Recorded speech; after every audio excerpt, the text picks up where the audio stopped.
Hello everyone. अभी NEET का हम लोग प्रीवियस ईयर के क्वेश्चन सॉल्व कर रहे थे। 2018 का ये क्वेश्चन है। ये थ्योरेटिकल क्वेश्चन है, कॉन्सेप्ट बेसिस पे ऊपर ये क्वेश्चन बनाया गया है। तो कॉन्सेप्ट अगर क्लियर है तो हमें क्वेश्चन का आंसर कर सकते हैं। इसमें क्वेश्चन हम रीड करने की कोशिश करेंगे। Which one of the following statement is incorrect. यहाँ पर हमको इनकरेक्ट बताना है कि कौन सा स्टेटमेंट इसमें से out of the four which one of the statement is incorrect, ये हमको चेक करना है। तो पहला ऑप्शन है इसके अंदर, rolling friction is smaller than sliding friction. तो याद रखिए रोलिंग फ्रिक्शन जो होता है वो इस सरफेस पर डिपेंड करता है, मतलब कितना सरफेस जो अपना एरिया है, कितना एरिया टच हो रहा है पर्टिकुलर फ्लोर के ऊपर जिसके ऊपर वो रोलिंग बॉडी रोल कर रही है। तो क्योंकि स्लाइडिंग करते वक्त बॉडी का ज़्यादा एरिया सरफेस के ऊपर टिका हुआ होता है, तो इसीलिए sliding friction will be more as compared to the rolling friction. Rolling friction is smaller than the sliding friction, therefore this statement is correct, क्योंकि स्लाइडिंग फ्रिक्शन ज़्यादा होता है, रोलिंग फ्रिक्शन कम होता है। Limiting value of static friction is directly proportional to the normal reaction. जो limiting value होती है स्टैटिक फ्रिक्शन के अंदर, मतलब लिमिटिंग फ्रिक्शन की बात चल रही है यहाँ पर, is directly proportional to the normal reaction. तो लिमिटिंग फ्रिक्शन जो होता है उसका फॉर्मूला बेसिकली ऐसा होगा, म्यू इंटू एन।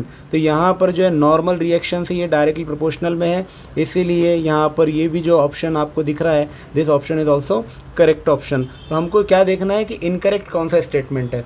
नेक्स्ट वाला देखेंगे, frictional force opposes the relative motion.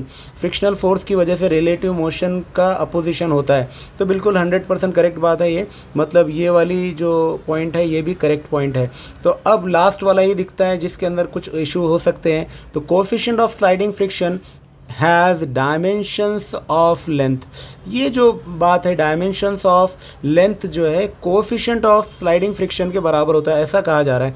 जबकि देखिए कोई भी कोफिशिएंट हो, स्लाइडिंग फ्रिक्शन हो या फिर अपना लिमिटिंग फ्रिक्शन हो या फिर स्टैटिक फ्रिक्शन हो या डायनेमिक फ्रिक्शन हो, है ना, कोई भी फ्रिक्शन हो, उसका जो कोफिशिएंट है वो यूनिटलेस होता है, यूनिटलेस होता है और डायमेंशनलेस होता है।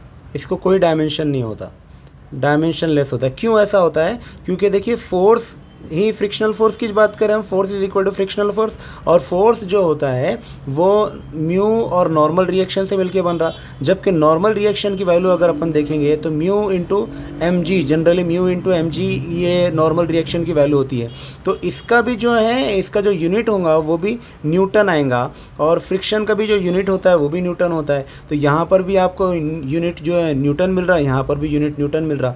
तो यहाँ पर जो अपना कोफिशिएंट ऑफ फ्रिक्शन है वो 100% ये बात गलत है कि वो स्लाइडिंग फ्रिक्शन के डायमेंशन ऑफ लेंथ के बराबर होता है। So this is the wrong statement, is wrong, therefore the answer of this question is option D. यहाँ पर इस क्वेश्चन का आंसर क्या हो जाएगा? ऑप्शन डी, क्योंकि इनकरेक्ट स्टेटमेंट उसने पूछा था। आई होप आपको समझ में आया होगा। Thank you.